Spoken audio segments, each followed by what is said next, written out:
Hi! ഇന്നേ practice ഷീറ്റിലാണ് ഞാൻ മൈലാഞ്ചി ഇടുന്നത് കേട്ടോ. പണ്ടൊന്നും എനിക്ക് അങ്ങനെ ഇന്ത്യൻ ഡിസൈൻസ് ഒന്നും ഇട്ട് അങ്ങനെ പരിചയമില്ല. അധികം ഫ്ലോറൽ ഡിസൈൻസ്, അതായത് അറബിക് ഡിസൈൻസ് അങ്ങനത്തെ ഒക്കെ തന്നെയാണ് ഞാൻ ഇട്ടത്. അപ്പോൾ എനിക്ക് തോന്നി ഇനി ഇതും കൂടി പ്രാക്ടീസ് ചെയ്ത് റെഡിയാക്കണമെന്ന്. അല്ലാതെ ഇതൊട്ടും റെഡിയാവില്ല എന്ന് ഇട്ട് നോക്കിയപ്പോൾ മനസ്സിലായി. അപ്പം ഞാൻ കുറച്ച് റെഫറൻസൊക്കെ നോക്കി വെച്ച് അതിങ്ങനെ ട്രൈ ചെയ്യാണ്. ഇതാകുമ്പോൾ പിന്നെ നമുക്കൊരു കയ്യിനെ കാത്തു നിൽക്കേണ്ട ആവശ്യമില്ലല്ലോ.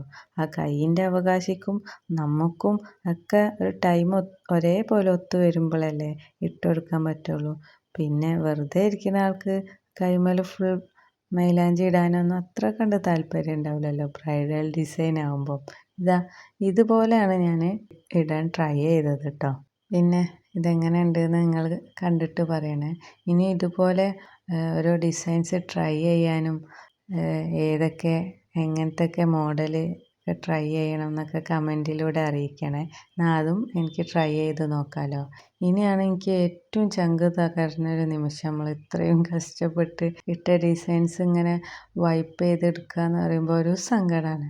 പക്ഷേ ഈ മൈലാഞ്ചിയൊക്കെ ഞാൻ റീഫിൽ ചെയ്യും, സ്റ്റോർ ചെയ്ത് വെച്ചിട്ട് പിന്നെയും പ്രാക്ടീസിനായിട്ട് ഉപയോഗിക്കും. അങ്ങനെ ആലോചിക്കുമ്പോൾ പിന്നെ ഒരു ആശ്വാസമാണ് കേട്ടോ.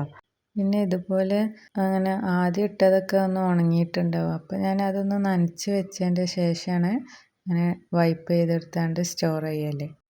ഇതുപോലെ മൂടിയുള്ളൊരു ബോക്സിലാക്കിയിട്ടാട്ടോ ഞാൻ ഈ മൈലാഞ്ചിയൊക്കെ അടിച്ച് വെക്കൽ. അങ്ങനെ ആകുമ്പോൾ നല്ല വെറ്റായിട്ട് തന്നെ നിൽക്കും, ഡ്രൈ ആവില്ല. അപ്പോൾ ഓക്കേടാ, അടുത്ത വീഡിയോ ആയിട്ട് കാണാം. ബൈ.